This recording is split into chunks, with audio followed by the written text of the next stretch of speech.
اس میں قرآن مجید مکمل پڑھنے اور سننے کی اس نے توفیق نصیب فرمائی ہے۔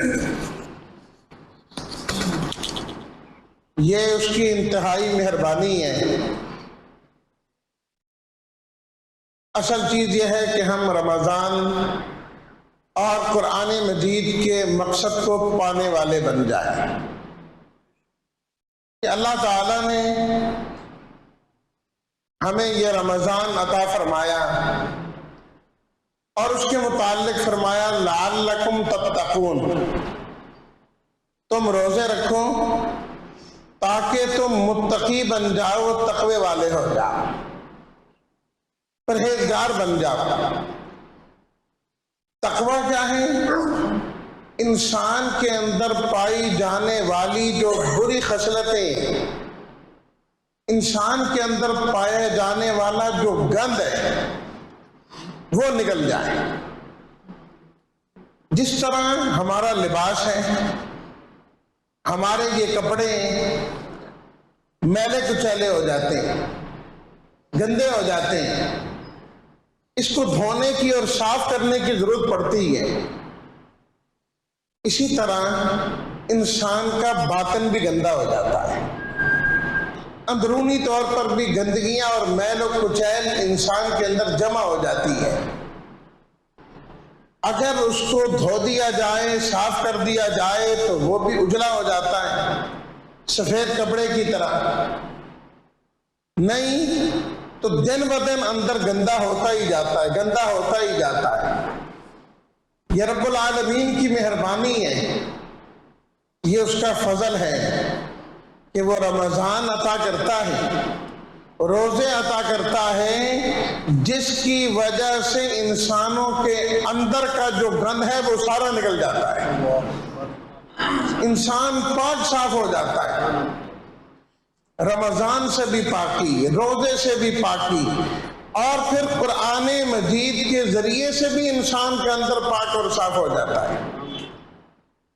نبی کریم صلی اللہ علیہ وسلم کا ارشاد مبارک ہے، آپ نے فرمایا ان القلوب تشدع کما یشدع الحدید، فرمایا کہ انسانوں کے جو دل ہے نا، دل ان کو زنگ لگ جاتا ہے، یہ زنگ آلود ہو جاتے ہیں۔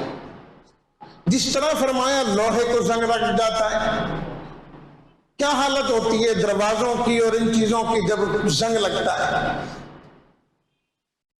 اتنا مہنگا وہ دروازہ لگایا جاتا ہے، لاکھوں روپے کا مین گیٹ، لیکن اگر اس کو بر وقت رنگ نہ کیا جائے، صفائی ستھرائی نہ ہو، تو کچھ ہی عرصے بعد وہ گلنے لگتا ہے اور آخرکار ختم ہو جاتا ہے۔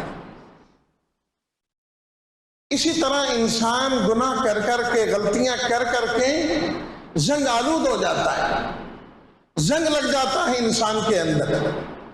اگر صفائی ستھرائی نہ ہو تو یوں سمجھیے کہ انسان باطنی طور پر مردہ ہو جاتا ہے، ختم ہو جاتا ہے۔ پھر نبی کریم صلی اللہ علیہ وسلم کا ارشاد ہے، جب انسان گناہ کرتا ہے، غلطی کرتا ہے، تو اس کے دل پر سیاہ نقطہ لگ جاتا ہے۔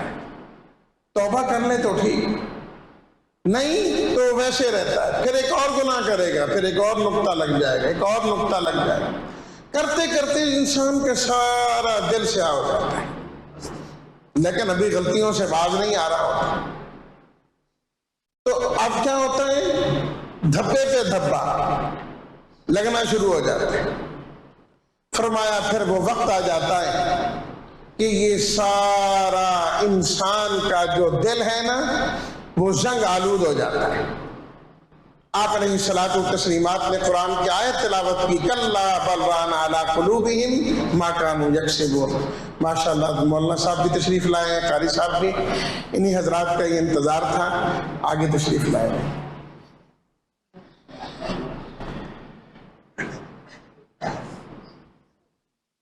السلام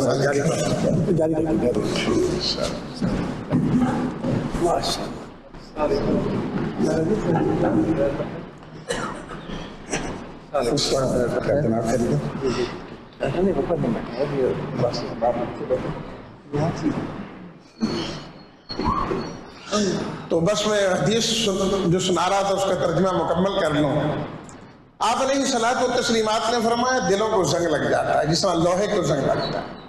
عرض کیا گیا کہ یہ زنگ کیسے اتارا جائے, کس طرح صاف ستھرا. آپ علیہ الصلوۃ والتسلیمات نے ارشاد فرمایا موت کو کثرت کے ساتھ یاد کیا کرو اور قرآن مجید کی تلاوت کیا کرو, اس سے انسانوں کے دلوں کا سارا زنگ ہی اتر جاتا ہے, اندر پاک صاف ہو جاتا ہے. آپ نے ماشاءاللہ مہینہ بھر نماز کے اندر قرآن مجید سنا ہے, حضرت والد صاحب نے پڑھا ہے تو دل صاف ہوئے ہیں. ابھی انشاءاللہ آپ قاری صاحب کی تلاوت سنیں گے, دل اور صاف ہوں گے انشاءاللہ. لیکن بات یہ ہے کہ ان صاف دلوں کو ہم نے سنبھال کے رکھنا ہے. ایسا نہ ہو کہ یہ پھر سے گندے ہو جائیں, پھر داغ دھبے لگنا شروع ہو جائیں. جو صفائی ستھرائی ہوئی ہے اس کو قائم و دائم رکھنا ہے. تلاوت قرآن روز کا معمول ہو, نماز روزانہ کی 5 وقت کی باجماعت مسجد کے اندر جو ہے نا ادا کرنے کی پوری کوشش کریں. اللہ ہم سب کو قرآن مجید کے ساتھ ہمیشہ وابستہ رہنے کی توفیق عطا فرمائے.